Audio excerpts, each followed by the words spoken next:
On Yep. today's episode, our Week 10 waiver wire targets with FAAB bids, more injuries to parse through this week, and we also have an absolute gut punch of a bye week slate this week. We have the Chiefs, Dolphins, Rams, and Eagles. A lot of players that are on playoff teams in fantasy football. You're not looking at Jalen Hurts this week. Patrick Mahomes. Good luck trying to start Tua, Tyreek Hill, Raheem Mostert, Isaiah This is the Pacheco, most brutal bunch. DeAndre It's not. Swift, AJ Yeah. Brown, Devontae Smith. The list goes on and on. And I get it because the Chiefs and the Dolphins are playing in Germany. It makes sense to give them a bye. Honestly, the bye is coming at a really good time for the Rams to try and get healthy to see if maybe they can scrounge up a little momentum, similar to like how the Vikings are gaining some momentum.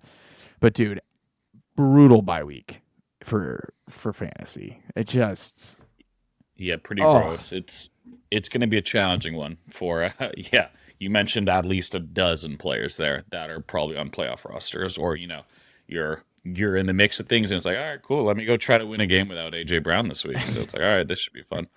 or Tyreek Hill, who just usually covers up a lot of warts on fantasy rosters if you've got the cheetah Yep. on teams.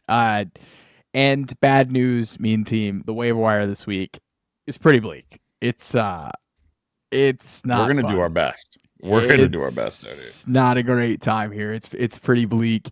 The injuries suck always.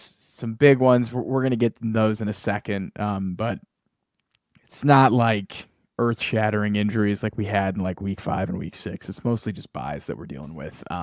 But the mean team, they need us, Aidan. They need us. They need bye week fill-ins. They need injury replacements. And we've got him here on our episode today. I think he's the best like physical therapist, Twitter doctor out there. I think he's highly, highly reputable, knowledgeable, and is one of the best follows right now on Twitter. I like to reference a lot of his information when talking through some of the injuries that we have to get through. Do you follow this guy on Twitter, Aiden? Yeah, he's Yeah, awesome he's on great. Twitter. He's Yeah, everywhere. he's the guy. You need to go follow him. He's going to power our injury segment here for the waiver episode today. First and foremost, Daniel Jones tore his ACL, season-ending injury. I really no fantasy notes here. It's an absolute fantasy wasteland in this offense. Saquon Barkley Brutal. owners, managers, I'm sorry, brutal. Just I don't know, man. The levels of Jover with the Giants are 10. it's If it could be more than 10, it would be. it's astronomical. It really is. Next injury here, Jalen Hurts injured his left knee. There's concern that we have an MCL sprain. He was already wearing a brace on that injured knee, so he should be fine. They also have the bye coming up this week. So Great timing there. pretty Great great timing. timing for Jalen Hurts. I don't think he probably would have missed time anyways. He's kind of like a total gut through it. This sounds cliche. He's kind of a warrior out there, but it's nice to see him get a little time off for the bye week. Another player on their team, unfortunately, is not. He's going to go on IR most likely, and he's going to miss what Yeah. 4 to It's 6 at least weeks. 4 weeks, I saw. Yeah, Dallas Goedert broke his arm. Absolute bummer. Yeah, He'd been an that one's absolute brutal. rock star for the past like month. He had that really slow start, and then over the past month, he kind of emerged as the number 2 go-to passing option in Yeah. this offense. So, Jeff, Big boost for Devonta Smith, man. yeah, Big boost for Devonta. I mean, what they put him on IR and he's out back week 15, 16. I mean, they'll have him for the playoffs is probably what they're thinking, right? Which is good Yeah. for them and their playoff opportunity. But for the meantime, for fantasy managers, are you really going to start Dallas Goedert fresh off a broken arm in week 15, week 16? Like it might be over. Yeah. I'm probably not doing that. I'd rather take my chances on someone else. It's tough, like as he tries to, ramp back up. Because they want him for real playoffs. We want him for fantasy playoffs. Those are a couple weeks apart. So it's pretty tough unless he miraculously heals in like 3 weeks. Moving on to another quarterback injury, Jaren Hall concussion. He was the one who started the game for the Minnesota Vikings. Josh Dobbs came in. I believe Joshua Dobbs is going to keep that job. They've already said he is on track to start against the Saints. So I think that's pretty encouraging for the Vikings offense. What was cool is Hall didn't actually look that bad. It wasn't great, not necessarily bad. He didn't look like a good quarterback. Like the offense didn't look dreadful, if that makes sense. Like Kevin O'Connell had some nice things schemed up. Alexander Madison had a hilarious 50-yard reception. Did not have that on my bingo card. But what I'm saying is in the point, I guess, because people are like, what is this guy rambling about? Is that Jaron Hall and the Minnesota Vikings offense looked fine. Joshua Dobbs looked really solid with basically no practice time. I don't think it's over for these pass catchers and for these offensive playmakers for the Vikings. I think that's the general consensus that I'm coming away from is that Kevin O'Connell's a pretty good OC. They have good weapons, yep, and they have some infrastructure in place to where it's just not dead on arrival for Addison and Hawkinson and even Madison now. So, any thoughts on the Vikings? Yeah, I think their offense is going to be fine, especially JJ's eligible to come off IR this week. I think it's Dobbs gets settled in, they're fine. Like those guys, maybe the ceilings are a bit zapped, especially probably for Addison and Hawk, but I don't think JJ has much of a, different week to week potential outcome. So yeah, I'm pretty excited of what Josh Dobbs is able to do without even looking at the playbook yet. Cam Akers, though, running back for the Vikings, his season is over. His second Achilles injury of his career. He ruptures Achilles tendon for the second time. What does this mean? It means Ty Chandler is back in the equation, but it also means Alexander Madison will remain one of the worst bell cow running backs in the NFL. He's going to get force-fed touches. I hate watching him. He's going to touch the ball 15 to 18 times a game. I don't. Yeah, there's no way around it. There's no way around it, especially without Kirk at QB. They're going to have to be a bit more balanced. Madison's going to touch the ball a ton, whether you like it or not, and it's going to be ugly 4 out of 5 weeks. I don't think Josh Dobbs was targeting running backs much when he was with the Cardinals. Hall was, though. Madison has some sneakier upside if he's able to see 3 to 4 targets per game because he's going to get absolutely nothing done on the ground. That run game is terrible. But if he's catching passes, he does have some pretty interesting opportunities. The next injury, Christian Watson, head, back, and neck. These are all the things I put on the line this offseason for Christian Watson. It sounds like this isn't very serious. It sounds like he did not actually have a concussion, and I think he's going to play this week. Have fun starting him.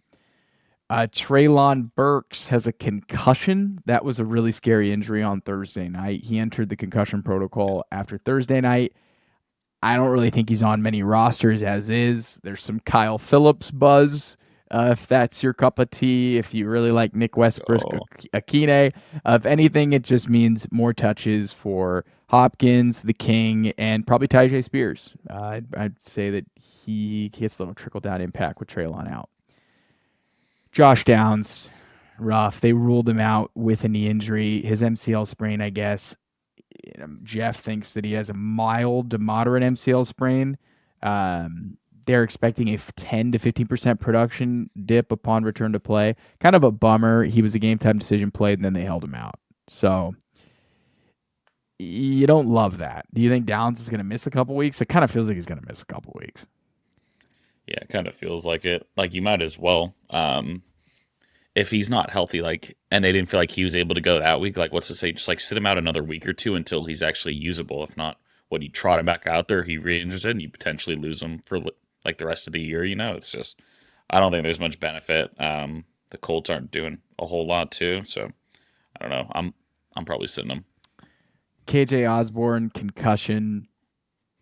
That was scary. Yeah, that was a scary one too. Yeah.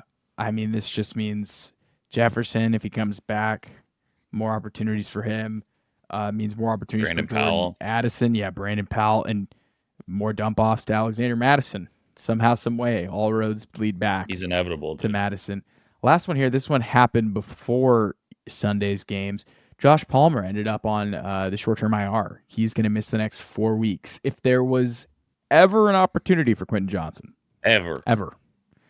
Jalen Guyton, he's getting activated. So we're recording this before the Monday Night Football game. So maybe the levels of Jover were not hit for QJ, and he is back on the menu, and he's a flex option for next week. Oh no, that's not directional. You should go pick him up. I know no one's listening to this, but if you haven't yet, he's a great person to go pick up.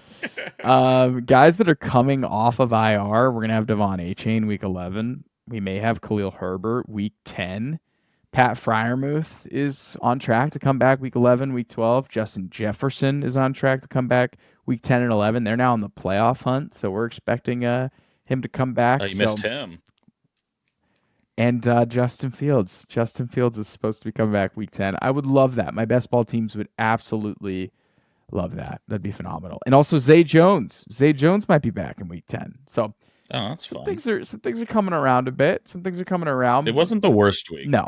It wasn't the worst week, but I think buys, like you mentioned, are far more impactful this week than injuries for sure. Bye weeks are going to absolutely kill us. But we're going to have to shoulder through this, and we're going to have to get through this week 10 waiver wire. But before we dive into our waiver wire targets, we've made it in, how far in this episode are we? Aidan, what is this? 15 minutes and change in? Yeah, we're probably about 15, 20 in. We just want to thank you. Thank you from the bottom of our heart for supporting the Regression to the Mean podcast, for spending your Mondays and Tuesdays with us as we deep dive injuries and deep dive the waiver wire.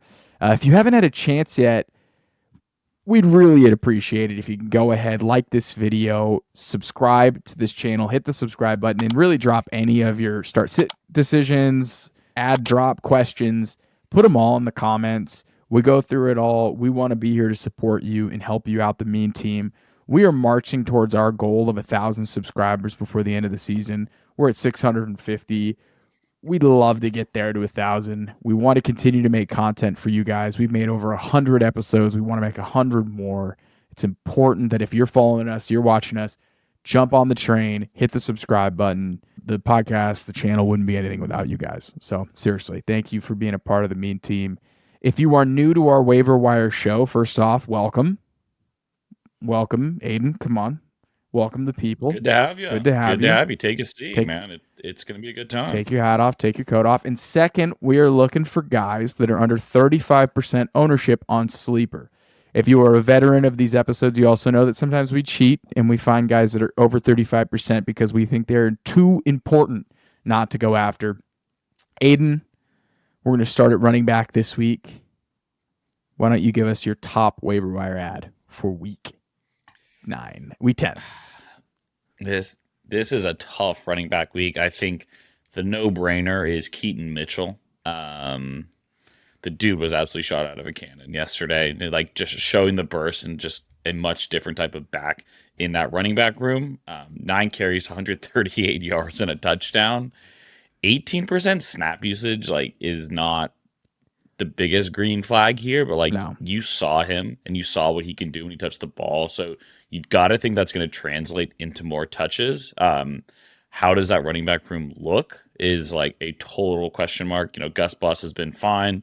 Lamar is always a threat, obviously, on the ground. You've got Justice Hill. It's a pretty crowded room, but you can't ignore what he did. I think they're definitely going to give him some more looks. It's just a matter of, what's his ceiling in terms of touches, snap percentage. So I'm not going crazy here. I'd say this is a sprinkle. This is 3 to 5 for me. I'm not getting very aggressive here, as there's just no telling if this is kind of a 1 week thing and he's back to small amount of touches. I don't know. Oh, what are your thoughts on him? So Mitchell, by the numbers, he played 17% of the snaps. That's what I have him for. I have him for 22% of the attempts, and I have him for 3% of the targets. In terms of expected fantasy points, powered by Fantasy Points, that's the Fantasy Points data suite. He had the second most valuable fantasy role on the Ravens in this backfield. Number 1 was actually Justice Hill. Gus barely played because this was a blowout. So I think I feel very good about Gus. Gus is by far and away the lead back. Yeah, I completely agree. Keaton is the change of pace guy in this committee. So I'm interested to see him as a receiver and what he brings to the table.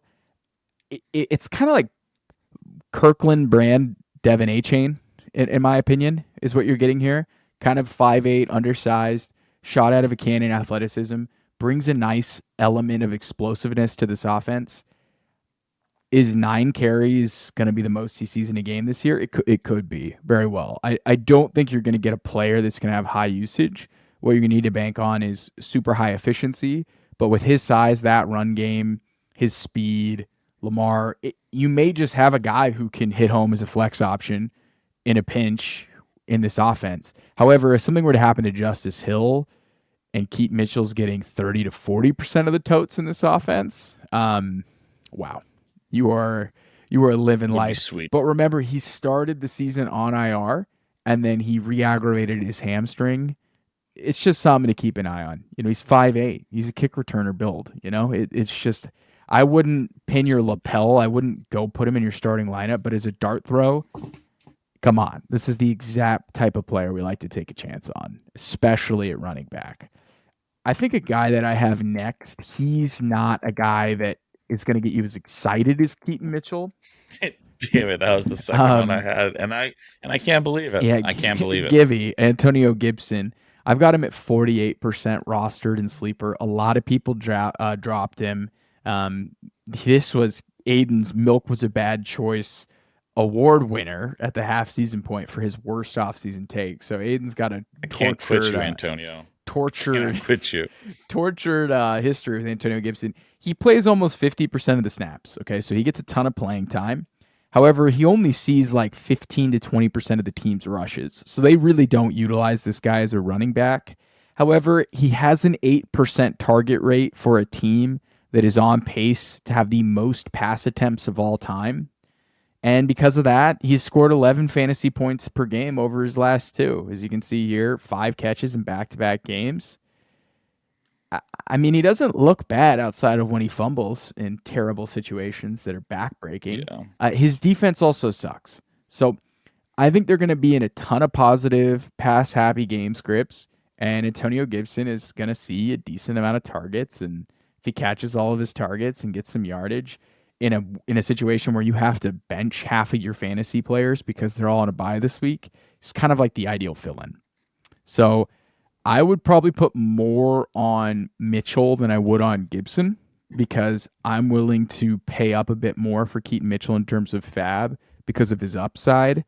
But in terms of Antonio Gibson this week, I think you can start him against the Seattle Seahawks. They've got a good run D, but again, the dump offs alone just make him fantasy viable. What were your thoughts on Gibson this week? Yeah, it's kind of the same. Like most carries he's had all year, back-to-back games with 5 catches. He's on the field a ton. Like you'd really like to see him get some more carries. Like he's out there so often, but it's just like it's never out there to be like, a runner of the football. It's just pretty much always in the pass game. So it's someone that's worth rostering.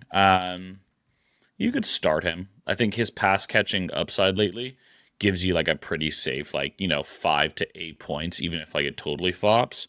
So yeah, you could do a lot worse than Antonio Gibson. It's just like he doesn't look bad too, to your point. It's just a little frustrating that, B-Rob is just completely, taking over all the valuable touches in there. And then, yeah, like the rate at which they pass versus run the football is just, it doesn't do them any favors as that slice is already small. And then B-Rob's pretty much taking all of it. And then everyone gets targets on this team. Like literally no one can consolidate. It's absurd how much they spread the ball around, but they pass so much that Antonio Gibson is pretty valuable. His role is decently valuable. Yep. If he starts scoring some touchdowns, we're in a situation where we're going to be pretty happy with Antonio Gibson. I mean, over his last 5 games, he's cleared 8.6 fantasy points 4 times. The most he's scored is 12.6. You throw him in at your flex to like replace Raheem Mostert or Isaiah Pacheco this week. There's a lot worse places to be. Like it's not pretty, but it's worth it. My last running back here that I have, Aidan, is a complete dart throw. I'm just looking for value and opportunities for the mean team, and there's just not a lot along the running back board right now. But something that caught my eye was the fact that they activated Rashaad Penny for the first time in, I don't know, 6 weeks. He's That was interesting. talking a lot Yeah. about how he wants to get more opportunities. He only got 2 carries, only 3% of the snaps in this game. They're coming out of a bye week coming up, so either going to go into bye week 10, they're going to have a matchup against Kansas City week 11, matchup against, Buffalo week 12. So it's not really a great great like slate for them. However, Swift is kind of tailing off a little bit. If you have DeAndre Swift on your fantasy teams, you're noticing that, the production it's not really great right now. It's not super efficient. There's people on Twitter saying, DeAndre Swift isn't really that great of a success rate runner, and maybe they're looking for more of a north-south guy to complement DeAndre Swift. And we see a lot of Kenneth Gainwell. Gainwell got in the end zone this week, but Kenneth Gainwell has his limitations. He fumbled at the goal line, I think, 2 weeks ago. I wouldn't be shocked if Rashaad Penny, coming out of the bye, really healthy after that fibula break, is given more opportunities in this offense. So I wouldn't spend $1 of your FAAB on Rashaad Penny. I don't think you're competing with anyone. But I think if you start to see some reports coming out of camp, and it's like, I'm not camp, out of the bye, saying, Penny's getting more run, they're giving Penny more touches, I wouldn't be surprised. Aidan, is this crazy? Am I completely off basis here? You can make the argument for it. I don't know if it's going to happen. Probably not. Probably not. Mean team. I Probably not. and I think one of the worst things too about the Philadelphia run game is the tush push. It's like you do all the hard work and then you get inside the 2 and it's like, all right, well, thank you. Go take a seat on the bench real fast. Don't mind me if Jalen Hurts just like scores every time. So that was one of the main reasons I didn't really target this backfield to start with, was because of Jalen Hurts. But there's worse dart throats that you can make than Rashaad Penny. So yeah, no, I see the logic. It's a guy that has performed. Obviously, he's had a ton of injuries, but yeah, DeAndre Swift has definitely dipped a bit in production over the last weeks, and rarely gets in the end zone again because of Jalen Hurts. So something to monitor, keep an eye on. It's a complete dart throw. In terms of how I'd break out FAAB, Keaton Mitchell, I would probably do 5 to 8%. Antonio Gibson, like 3 to 5. DeAndre Swift, DeAndre Swift. Rashaad Penny, 0% FAAB. Zero. Yeah, that'd be zero. That's how I'd break it down. Moving on to wide receivers, rough for receivers this week. Dude, I have an awful list. A truly awful list. Who's your first guy? So I'm just going to bucket them together. I know you've already talked about QJ. He hasn't played yet today, so again, you won't hear they said, but there's no reason for him to only be owned in 51% of leagues. He's gonna have the chance to be the number 2 in that offense. And then the guy you're pulling up there is like the absolute wild card here. He's been in that system for a lot longer. He's actually had some production too in previous years. So this is a guy that has a bit more kind of just like rapport and just overall chemistry with Justin Herbert. It would not surprise me at all if next week Jalen Guyton outscores QJ, just again, given the time he's been in the league, and it would just be a disaster outcome. But I don't know. Both of these guys should be on your radar with the news of Josh Palmer going to IR. Someone else has to catch the ball outside of Keenan Allen and Austin Eckler. That's really what it boils down to. Could there be a better rollout for Quentin Johnston here to get involved in could there be maybe not against the Jets, but I'm just Mike week Williams 10 against Detroit. Mike Williams is out. Josh Palmer's out. I just don't think there could be a better opportunity for Quentin Johnston. Yeah. The sea's been parted. Yeah. Like the sea has been parted. If there's ever a time, give us a sign here, QJ. But Guyton, just getting off of IR and just scooping up the rest of the crumbs would be no one would be surprised at all. Guyton had a nice little stretch in the end of 2021 and then basically was injured all last year. So Quentin, please, we're begging you. We need you.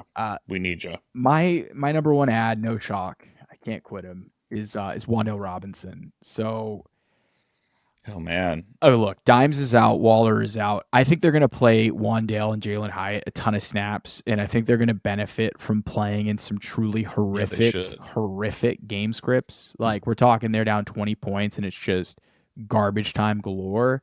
I think Wandale took advantage of his opportunities this week. 4 catches, 35 yards, and a touchdown. DeVito looked a little bit better as the game went along. Playing in the slot helps Wandale Robinson to get some of those layup targets. It's not going to be pretty, but if he, gets you 5 catches for 50 yards in a pinch when a lot of your guys are on a bye, you could do way worse than Wandale. I don't love him against Dallas next week. Really juicy matchups against Washington and New England in weeks 11 and 12, though.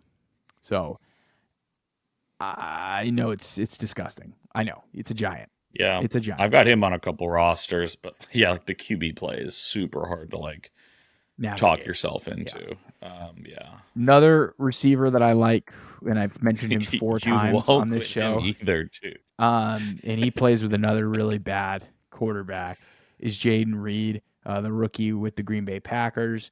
Jayden Reed, after playing 78% of snaps in Week 8, only played in 39% in Week 9. He gets a matchup against the Pittsburgh secondary, which is pretty Swiss cheese, and then he gets the Chargers, which isn't great. The thing that's going against Jayden Reed is the fact that when all the receivers are healthy, like they're getting Luke Musgrave involved, they're getting this rookie Wicks involved, they're getting Romeo Dobbs involved. They're trying to get Christian Watson. They throw the ball 25 times a game, and they get every one of their receivers like 4 targets a game. It's a nightmare. But if Watson was injured, which, by the way, this offense has looked better without Christian Watson. I can't explain it. I don't know what's going on with the Packers and Matt LaFleur right now. But if we had some injuries to this receiving core and things consolidate, I think Jayden Reed would totally benefit from it.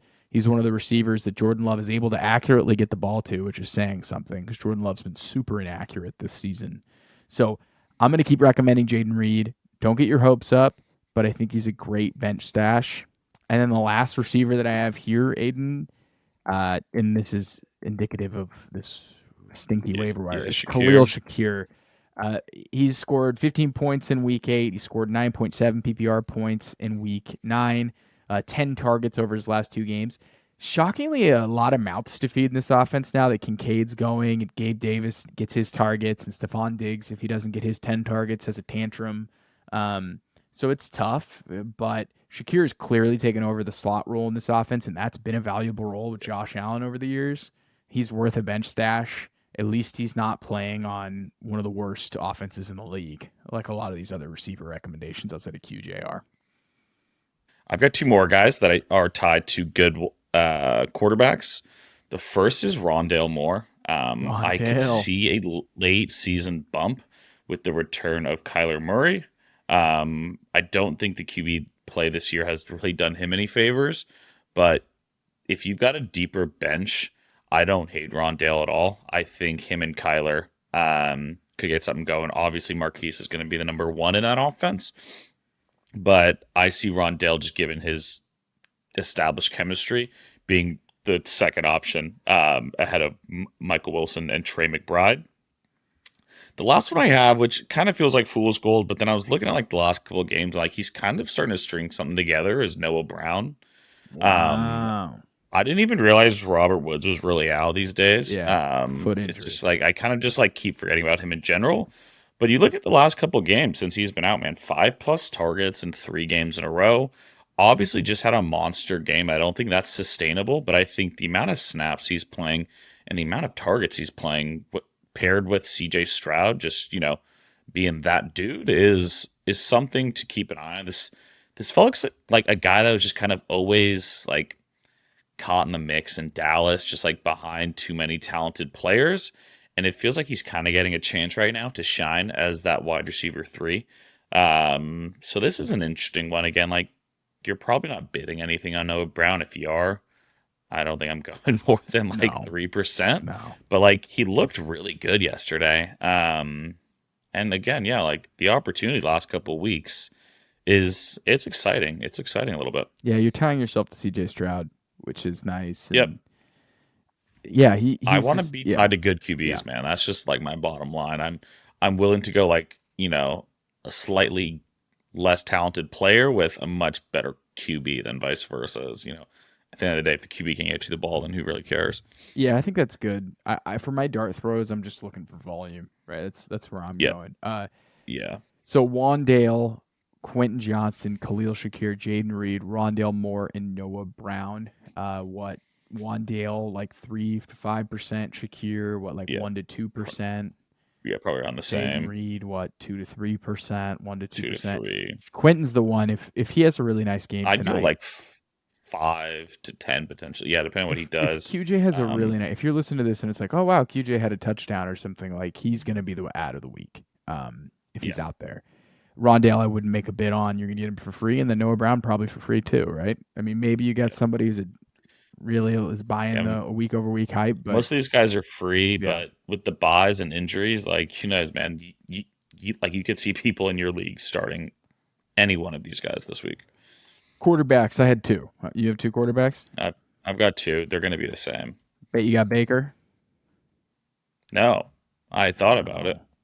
Okay, I have Josh Dobbs, I have Josh Dobbs. and I've got Baker Mayfield. Who's your quarterback? Who's the other one? I've got the Hive. I've got the Heinecke Hive. Oh, I thought you meant Sam Howell. I was like, there's no way. Did Heineke have No, a nice little game? Okay.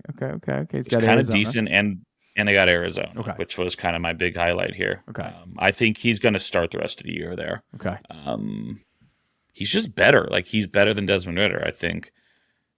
They lost kind of. He had that one interception. I don't think they lost the game per se because of No. Taylor Heineke, but I like the matchup next week. Hopefully we get Drake London back. That'll The tight be ends huge. look really good. That'll be huge. So yeah, no, I like Heineke. I think it's a really good matchup. Okay. I think that's a great call out as a good flex, not flex, I'm sorry, super flex, of course, but as a good bye week fill in. I'd say Josh Dobbs is the number one quarterback right now on the wire. Easily. Josh Dobbs, he's the QB9 on the season. He's the QB9 right now in fantasy. What a world. What a world. He's had 5 top 13 QB finishes this year. He's had 4 top 8 finishes. And his rushing production makes him a great weekly bye week fill-in. Every week. Yeah, he's averaging like 40 on the ground. I forget. I did the math earlier. He's got 4 rushing touchdowns this year. Yeah. It's automatic. Not automatic, but like it's just the rushing floor is cool, man. Super cool. Yeah. You can get you an extra 5 or 10 every week on the ground. He's got 324 rushing yards this season and 4 touchdowns. So that's a trend. Like that's a full-blown trend at this point. He's cleared over 40 rushing yards and almost, oh my goodness, 1, 2, 3, 4, 5, 6, 6 of his starts. He's had over 40 rushing yards. That's Yeah, dude. Wow. Saints are pretty hard on quarterbacks. They're not like super stingy, but they're not the easiest matchup. But he's a great fill-in. And then Baker, it's not sexy at all. It's kind of the opposite of Josh Dobbs in terms of rushing production. That's the other one I was going to do, but I didn't want to do it. Yeah, and Josh Dobbs is at 20% ownership. We've got Taylor Heineke at 24% ownership, rostership, and then Baker's at 49%, so we're cheating going over 34%. But Baker Mayfield, over the course of this season, he's had 5 top 13 finishes, 4 top 12 finishes, and 2 top 10 finishes in back-to-back weeks. He matches up against a Tennessee defense that is great against the run and gets beat by wide receivers. He's not going to score 30 points, but he's probably going to get you like 16, right? Like he's in that 50 to 20 range, like what feels like pretty much every single week, which that's nice. It's nice to have that in your lineup. I had a 2 from Gino this week. I would have killed to have 19 from Baker. This would have won me a matchup. So it's like, it is not sexy whatsoever. This is like, but like, exactly what you're going to get with Baker Mayfield every week right now. Like, again, like this is a trend. We're going into week 10 and he's how many weeks has he been outside of the 15 to 20 range? I think I saw 2. Just 2. 16 points, 18 points, 10, 22, 6, 16, 21, and 19. Yep. So, yeah, man, it's pretty just kind of old reliable. So he's been great in Superflex if you had him. Like, some decent QB options right now. Yeah. I mean, it's not the end of the world if you're playing either one of these guys. And then Heineke too.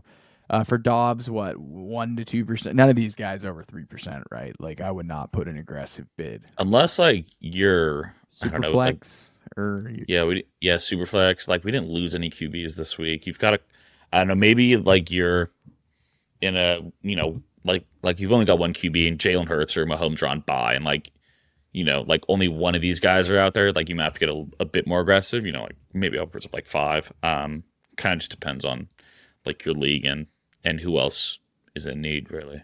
I'd say Baker the number one, Dobbs the two. I just feel like I can trust Baker a little bit more, even though the rushing floor with Dobbs. I don't know. It'd be hard to fade Dobbs after what he just did, but just be careful. We just have more years. The same, yeah. Baker, yeah. I think I'd rather go Baker, Dobbs, Heinecke. Baker, Dobbs, Heinecke. Last but not least, tight end. I have one. I think we probably have the same one, right? Yep. Did you have Cade? Cade Otton. Yep. Okay. Yeah, he's trending up quietly. 6+ targets, man, 3 in a row. No, I don't have him again. I've been pretty. We've been begging people for like 3 weeks to pick up Taysom now. If you didn't pick it up, it's your own doing. I almost did. Yeah. I've been a big Taysom Hill advocate. So, Cade Otton here. Over the last 4 weeks, Cade Otton has a higher target rate than Kyle Pitts, Jake Ferguson, Gerald Everett, and Logan Thomas, and he's top 10 in tight end receptions during that stretch. So, I don't know. He's tight end 19 on the season. You're probably chasing that high, but Tennessee's been beatable by tight ends this year, and I don't know. You're a worse place to be than Cade Otton. I'll leave it at that. Yep. He's rostered in 10% of leagues, so you can go pick him up.